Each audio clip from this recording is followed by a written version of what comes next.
Always true.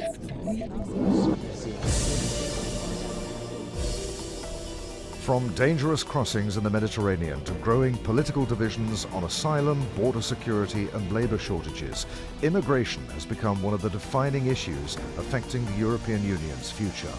For Malta, one of Europe's smallest states and a historically neutral nation at the heart of the Mediterranean, the debate takes on even more significance. The island has long argued that migration cannot be managed by frontline countries alone, calling instead for greater European solidarity and shared responsibility. But immigration is not the only crisis confronting Europe. Russia's war in Ukraine continues to reshape the continent's security, while questions remain about sanctions on Moscow, defense, and Europe's long-term commitment to Kyiv. The war in Gaza has intensified diplomatic divisions, testing Europe's commitment to international law, humanitarian principles, and its commitment to a two-state solution. As global instability grows, where does Malta see its place in the world? And can a small nation still have a big voice in shaping Europe's response to its challenges? The Maltese Foreign Minister Chris Fearne talks to Al Jazeera.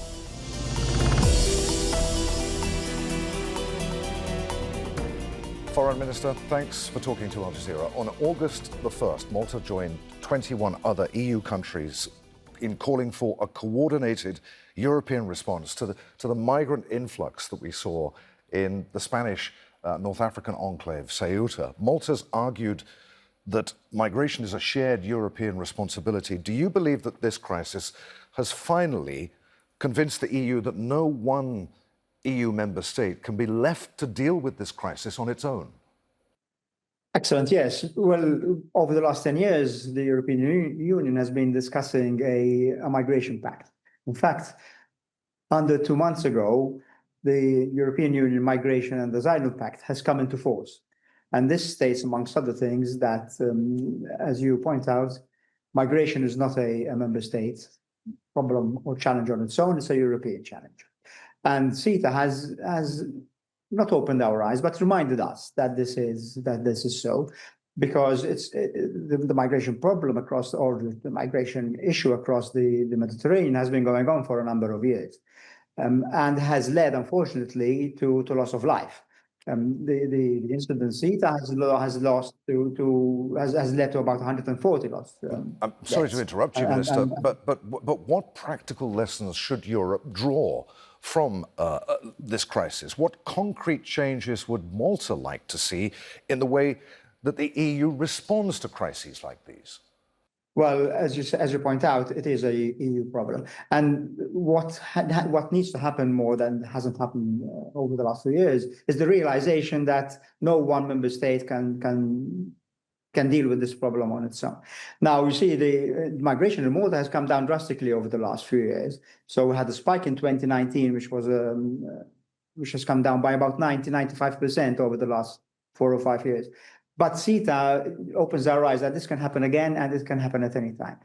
The European Union does have a border agency, which is Frontex. But we need to make sure that we not only respond when things happen, but that we have the intelligence to know when things are about to happen, so that we can prevent them if possible. I mean, I repeat, loss of life is the most drastic thing that can happen, and of course we want to see this. We want to prevent it. Over the years, Malta has had to rescue over 30,000 migrants from the sea, because first and foremost, these are people with dreams, people with aspirations. They're not just numbers. So we have to think about the migrants themselves. And we have to also realize that North African countries are usually transit countries. They're not actually the countries of origin. So most migrants who are crossing the Mediterranean either come from sub-Saharan Africa or from Asia, from Bangladesh, for instance. And North African countries are transit countries. And what we need to do better as a European Union is to work with our North African partners as a Mediterranean to make sure that this problem isn't just lumped with North Africa and sort of us just creating barriers, but we have to deal with this problem at source. So we need to go to talk to countries of origin and make sure that people, young people especially, have the opportunities in their own countries that they are now seeking in Europe through migration. So yes, there is a lot of things to do. There are a lot of things to do. Some European leaders, Foreign Minister, would argue that the events in Ceuta demonstrate the need for tougher border controls. Others are warning against abandoning humanitarian commitments. Where does Malta draw the line between protecting the EU's external borders and ensuring its international obligations to asylum seekers are upheld? Okay, so what we've all agreed within the European Union, and this is as I just pointed out, the fact that has come now into effect about 7 weeks ago, is that first and foremost, all migrants that come into our border countries, and Malta is a border country. I mean, Malta is a small country, it's a border country, and we know exactly what this entails. So the first and foremost, what we need to do is to process people as rapidly as possible for asylum. We have to make sure that people who need protection from the countries of origin are afforded that protection. On the other hand, those migrants, those illegal migrants, irregular migrants, who do not apply, to whom asylum does not apply, need to be returned. Malta has a return rate of about 85%. So migrants who come to Malta are processed, those that need asylum are given it, the rest are returned. And Malta has a return rate of 85%. And then we need to make sure that this isn't just borne by the border countries, but by all of Europe. And therefore, we need to work closer together. In Ceuta, what happened is that working with our Moroccan colleagues, more than 95% or certainly more than 90% of the migrants were returned within a short period of time back to Morocco, and none ended up in the Schengen free movement area. So border controls work, but we need to make sure that they are on alert all the time, and we need to have the intelligence to make sure that we know beforehand when something like Ceuta is about to happen. Malta's economy has relied heavily upon foreign workers in recent years, and yet there are increasing concerns about housing, about infrastructure, about public services. Has Malta reached the limits of population growth driven by migration now, or is this simply a question of better planning? Look, Malta has the fastest growing economy in the European Union, and we've had the fastest growing economy in the European Union for the last 4 or 5 years.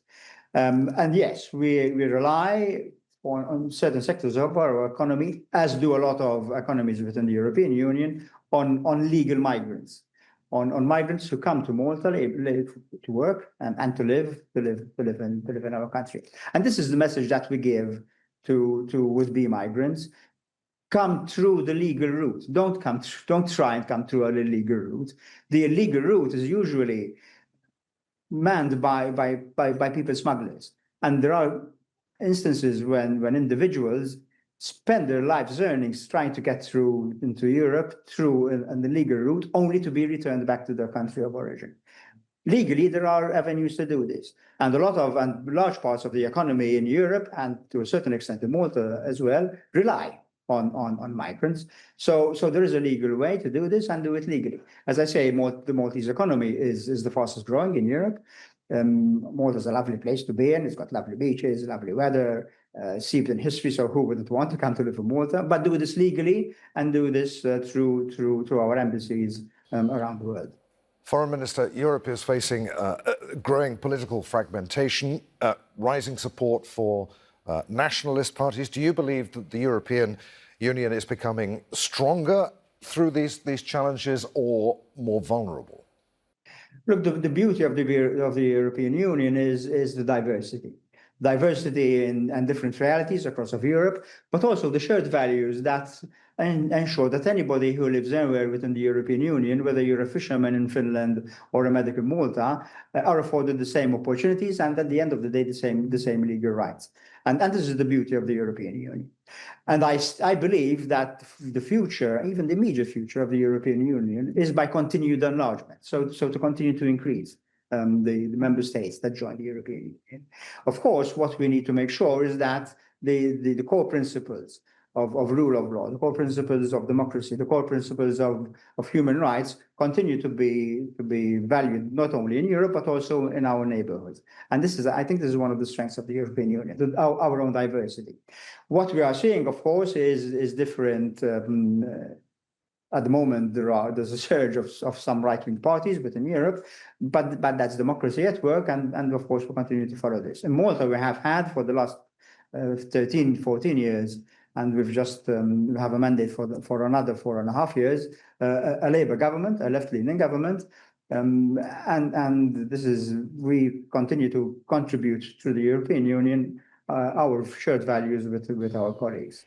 Malta has been criticised for not joining a group of EU member states pushing for restrictions on trade with Israeli settlements in the occupied West Bank. Your government says it's not opposed to action, but believes that it should be pursued through the appropriate EU legal process. Why did Malta choose that position? What would need to happen for your government to support a ban? Okay, so two issues that I want to bring up. This is a question that of a discussion that took place in the Foreign Affairs Council of the European Union. Now, the Foreign Affairs Council, the discussions within the Foreign Affairs Council are not public. They are within the European Foreign Affairs Council itself. And sometimes the media gets the wrong end of the stick. And this is a case, and this is a case in point. There was no vote within the European Foreign Affairs Council on whether to impose sanctions or not on trade from Israeli settlements. There was no vote about that. There is a discussion, and we are in the process of awaiting a proposal on which to vote. But up to now, we have not had a vote. So parts of the media that reported that a country or another country or Malta voted one way or another are incorrect. On the other hand, I had the pleasure and the honor of having a bilateral meeting with the Prime Minister of the Palestinian Authority of Palestine, Prime Minister Mr. Fearne, and I continue to express our support on the two-state solution for Palestine and of course for Israel, and on the continued support that Malta has been giving to the Palestinian Authority. Last year, we recognized the state of Palestine officially. We're one of a number of countries that recognize the state of Palestine officially. All right, but just to make sure that I haven't got the wrong end of the stick here, how do you respond to the argument that the criticism, rather, that Malta's actions don't match its rhetoric? No, it's incorrect, because the reports that there was a vote and that Malta voted one way or another are incorrect, because there was no vote. Now, when we have a proposal in front of us, then of course we will vote for that. We have been critical of settlements, of Israeli settlements in the West Bank for a long number of years. And I even had the opportunity a few weeks ago to speak to my Israeli counterpart, and I brought this up again. Israeli settlements in the West Bank continue to be a power keg, which is just awaiting a spark to explode. By believing in a two-state solution means that Palestine has to be a state, and nibbling away, Israelis nibbling away at the West Bank by settlements is not on, is illegal, and Malta does not support it at all. As chair of the Commonwealth Ministerial Action Group, you've got an additional responsibility for promoting democracy, good governance, and the rule of law. You've said that Europe must support Ukraine. Given the different responses that we've seen to both Ukraine and Gaza, how can the EU convince the world that it applies international law consistently rather than selectively? Okay, so the European Union is supportive of both the situation of government and the people of Ukraine, as well as the people of Gaza. I'll come to Ukraine in a minute. Regarding Gaza, only 3-4 weeks ago, the European Union has devised a financial plan which comes up to 900 million euros to aid in the reconstruction of Gaza. And likewise, there's another financial plan of 210 million euros directly to the Palestinian Authority, because there is, as you are aware, a problem of budget, of for Palestinian Authority to pay the salaries of the civil servants and to run the hospitals, because Israel has been for a considerable amount of time withholding the tax and customs revenue that are due to the Palestinians. So Europe and European Union and Malta is supporting this and actively supporting this, has been helping not just rhetorically, but also financially, both the situation in Gaza and the governance of the Palestinian state. When it comes to Ukraine, of course, security in Ukraine is security for Europe, and there is no scenario that I can envisage where Ukraine loses the war, which is acceptable to the European Union. So yes, we have to continue to support Ukraine in its war with Russia. At the end of the day, there has to be some point where people sit around the table and reach a diplomatic solution. Malta firmly believes in this. At the moment, I'm not seeing any major initiative in this direction. Malta, Foreign Minister, is constitutionally neutral. How do you reconcile that neutrality with Malta's growing alignment with EU foreign policy towards Russia and the war in Ukraine? Well, of course, our neutrality gives us the option of being in a position to offer mediations, and we've done this several times, and we're doing this also with our colleagues in the Mediterranean, specifically in Libya. If we have time, we'll discuss this. When it comes to the Ukraine, Malta has been participating in the aid which is going to Ukraine in a non-military fashion. Let's be frank, Malta is a small country. Our military is not such that it will make any big difference when it comes to the war in Ukraine. But yes, constitutionally, we are a neutral country, which means that we are in a position to offer our mediatory efforts to all sides, including, if need be, in Eastern Europe. Foreign Minister, you've raised concerns about Russia's so-called shadow fleet operating in the Mediterranean. Tell us more about those concerns and what the EU can be doing about it.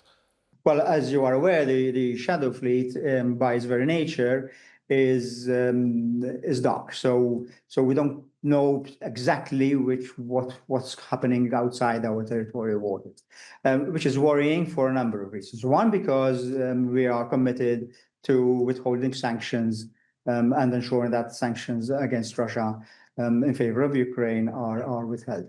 But also because these are tankers carrying not just gas, but also oil, and they are an environmental disaster waiting to happen. Only recently we had a tanker just outside Maltese territorial waters, which suffered an explosion, probably by a drone attack. Luckily, it wasn't carrying oil, it was carrying gas, but had it been carrying oil, we would have had a big environmental, ecological disaster on our hands. And this can happen again. So we're talking about concerns with the Russian fleet, the Russian shadow fleet, one from the point of sanctions and the breaking of sanctions, which is illegal, of course, and two, also for environmental concerns. Let's talk, if we can, for a moment, Foreign Minister, about Libya. You brought representatives of Libya's rival eastern and western camps to the same table there in Valletta. Libya, of course, has seen many rounds of dialogue and still no reunification, no real peace. What did you achieve there in Malta? What do you think the next step will be? Okay, so this is a process. It's as you point out, the strife and civil war in Libya has been going on for now 15 years, so since 2011. It's led to hundreds, thousands of deaths. It's led to instability in the region. It's led to sanctions with regarding to oil exports. And any stability in Libya will lead to stability in the Mediterranean. And I keep telling my European colleagues, there's no prospect of prosperity and stability in Europe without stability and security in the Mediterranean. So this is something which concerns all of us in Europe. It concerns Malta more particularly because we are direct neighbors to Libya. And of course, Malta supports the United Nations support mission in Libya, which has been going on for a number of years. Its mandate runs out in the end of October, so in a few months' time, and we continue to urge the United Nations and the Security Council to renew the support mission's mandate in Libya. But any other initiative that could bring about reunification of Libya, stability, and security in Libya, we support. And we support particularly the senior envoys, the United Nations senior envoy, Masad Boulad's initiative to bring together the East and West factions in Libya to make this happen. When you talk about things are complicated, it's not easy, but these things are always impossible until they happen. When they happen, then they happen. When you talk about reunification, Foreign Minister, where does Malta draw the line between political inclusion and perhaps legitimizing a parallel military power? No, what we have been saying and what we have been insisting with all the initiatives to bring together the different factions, and there are more than two factions, to be honest, in Libya, is that they are all, at the end of the day, legitimized by elections. So we want to see, at the end of the process, parliamentary and presidential elections, because that is the only real way where any future government will have the legitimacy to represent the people of Libya. Because at the end of the day, that's what it boils down to, representing the aspirations and the governance of the people of Libya.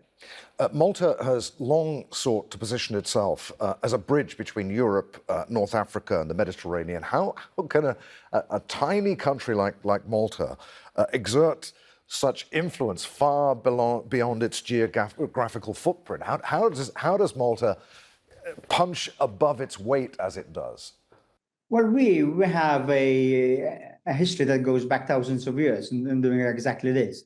I mean, there is this, to my mind, mistaken notion that the Mediterranean is a border between North and South, between the affluent Europe and the less affluent Africa. We don't see the Mediterranean as a border, we see the Mediterranean as a bridge. And this is the message that we've been giving our European partners over the years.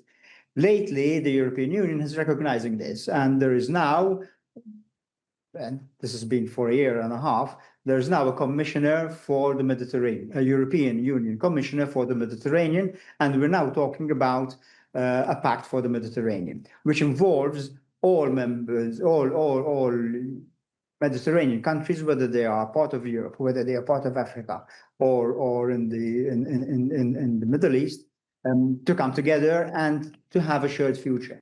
We need to make sure that we're not seeing each other as different opponents across the table, but that we are partners around the table to bring our people's future better together. Yeah, you talk about partners. Does a small country like Malta genuinely have an equal voice within the EU? For example, is it genuinely able to influence EU policy given its size? For the benefit of your viewers who might not be up to date with how the European Union works, and very simply and possibly slightly naively, but as foreign minister, for instance, I'm one of 27 foreign ministers that sit around the council table, and I have the same vote as any other foreign minister within the European Union. So the beauty of the European Union is that major political decisions are taken by consensus by all 27 member states, irrespective of size, which of course makes Malta an important partner within the European Union. And this is important, of course, this decision making by consensus, because one of the greatest value added of the European Union is that, contrary to the European history over the last several millennia, Europe is now passing through a period of relative peace. And this is because we are now taking major political decisions by consensus rather than by imposition of one part of Europe on the other. So this gives Malta considerable clout when we are on the European Council table. You took office as foreign minister at a particularly turbulent moment in international affairs. I mean, what do you see as the defining priorities of your tenure? How has the transition from domestic politics, you were Deputy Prime Minister and Health Minister before, to foreign policy shaped your outlook? Well, I was Health Minister during COVID. So I've had my baptism of fire. But yes, as foreign minister now, look, the world has become a dangerous place. It's always been a dangerous place, but over the last 80, 90 years, we've come to believe that countries can live in a civilized fashion and have civilized bilateral relations, and that countries can observe and observe international law. What has happened over the last 6 or 7 years has shown us otherwise. So the Russian invasion of Ukraine, the situation, the reignition of the situation in the Middle East, Iran, Strait of Hormuz. This is now showing us that rule of law internationally does not always apply. But Malta continues to support a rule-based international order. We continue to support this, and we believe that we can go back to where we were a few years ago in believing that nations can live in a civilized fashion and observe and know there are boundaries to what they can and cannot do with respect to each other. So this is one of the priorities that we want to push for. Of course, we are not just a European country, but also a Mediterranean country. And as we've said earlier in this program, one of my priorities is to make sure that and to see that there is the stability that people in the Mediterranean deserve for a better life and for better prosperity. So when your tenure as foreign minister is judged years from now, what would you most likely like your legacy to be for Malta, for Europe, and the role that your country plays on the international stage? Well, you see, with foreign minister, the less you leave behind, the better. In other words, if we can have a quiet time, so away from conflicts, away from wars, stability, security, and then prosperity, that in a catchphrase is it. Of course, it's easier said than done. We are, as you say, living in a particularly difficult time and in a particularly difficult region. So we've mentioned Libya, we've mentioned Palestine, the Mediterranean, the shadow fleet, what's happening in the Strait of Hormuz, what's happening in the Red Sea. These all affect us directly, and there are obstacles that we need to continue to talk about. Malta being a constitutionally neutral affords us the ability to be able to present ourselves as mediators, as partners for bringing about negotiated settlements. And this is something that we want to do. We have become, as you point out, actively involved in the situation in Libya. We want to see the European Union be more involved in the Mediterranean. And at the end of the day, this is where we want to go. Migration is a symptom of not having equal opportunities on both sides of the Mediterranean. So again, this is one of the ways that we need to address migration, not just by closing our borders, but by making sure that we increase opportunities for people in North Africa so they basically don't need to come to Europe to have a better life. Foreign Minister Fearne, thank you for talking to Al Jazeera. Thank you very much, and a pleasure to be on the show.